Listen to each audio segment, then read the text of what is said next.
The skating laps were back, kind of, at Flyers training camp today, and Matvei Michkov shines on day 2. I'm Charlie O'Connor with the PHLY Flyers and PHLY Sports, and these are your Flyers post-practice notes. Now, as many Flyers fans probably remember, the first day of a John Tortorella training camp was known for the infamous rope skate, that devastatingly exhausting test that all Flyers players would have to go through in order to prove to John Tortorella that they had a good summer and that they were ready to go for camp. Now, on day 1 yesterday, a Rick Tocchet coach training camp did not include an endurance skate or a skate test. It was work on systems. It was normal drills.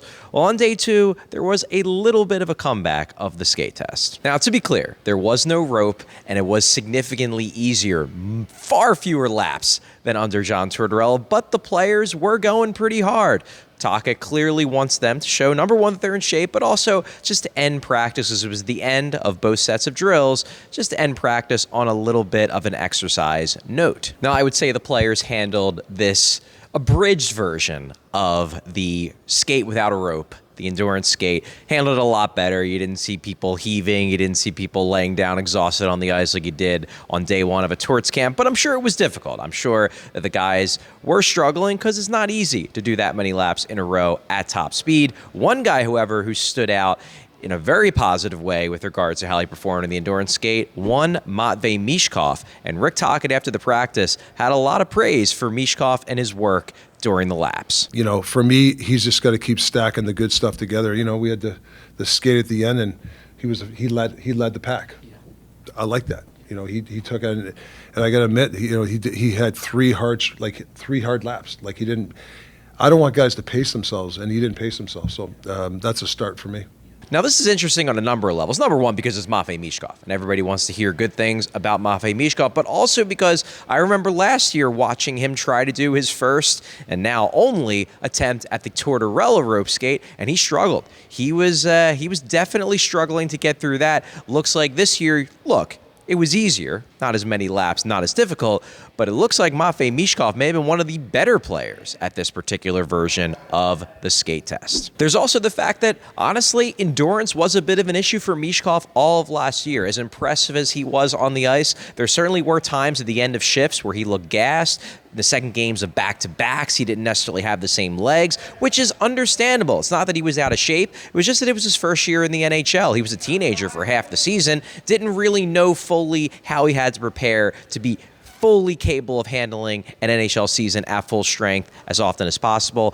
If today was any indication, it looks like he is much better prepared this year, and that's a really exciting proposition for his sophomore season. And I'll be honest with you, Michkov stood out all day. Not to say he had a bad day 1. It was just okay. It was fine for him. Today, though, he was making plays. He was scoring goals. And every single rep I got a chance to watch him on, he was standing out. There was one in particular that really caught my eye. Now, look, Ty Murchison may not be a top prospect in the Flyers organization, but we're talking about a guy who stands 6'2", 207, played multiple years of college hockey. He's not an easy guy to knock down. Michkov isn't the biggest guy, but he just went right through him to get that puck and then sets up Nikita Gurbenkin for a really nice goal. These are the kinds of plays that Michkov was making all day. Look, it's just day 2. I don't want to get people too excited, but Matvei Michkov, at least to start camp, looks like he could be poised for a very, very good sophomore season.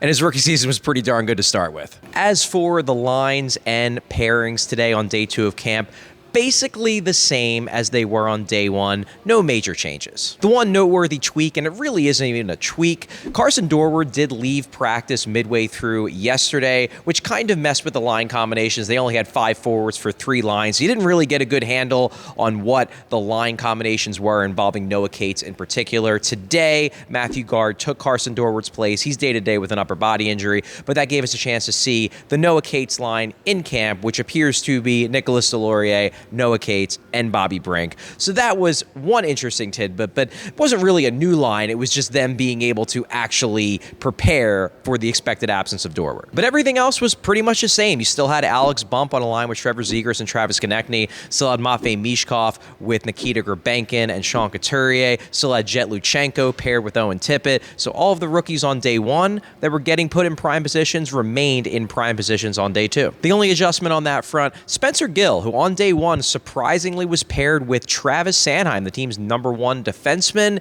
Yeah, he was not paired with Sanheim today. That job was given to Dennis Gilbert, one of the veterans that was signed this offseason, and one of the guys who's definitely in competition for a roster spot, probably as an extra defenseman. It makes more sense. No one expects Spencer Gill to make this team out of camp. Everyone figures that he's going to be going back to the Quebec Major Junior Hockey League. It seems like the day one placement next to Sanheim might have been a little bit of a reward. He did have a really strong rookie camp, might have been more of a pat on the back, attaboy kid, but now today we want to see Gilbert, who might actually make this team in a prime spot, and see how he does next to Travis Sanheim. Now we head to the first weekend of training camp. On Saturday will be a scrimmage, so we'll get to see these players, the main players, not the guys who are ticketed to the AHL, but the guys in Group A and Group B battle each other in a scrimmage at about, I believe it is at 11:20 here in Voorhees. So if you want to check that out, feel free.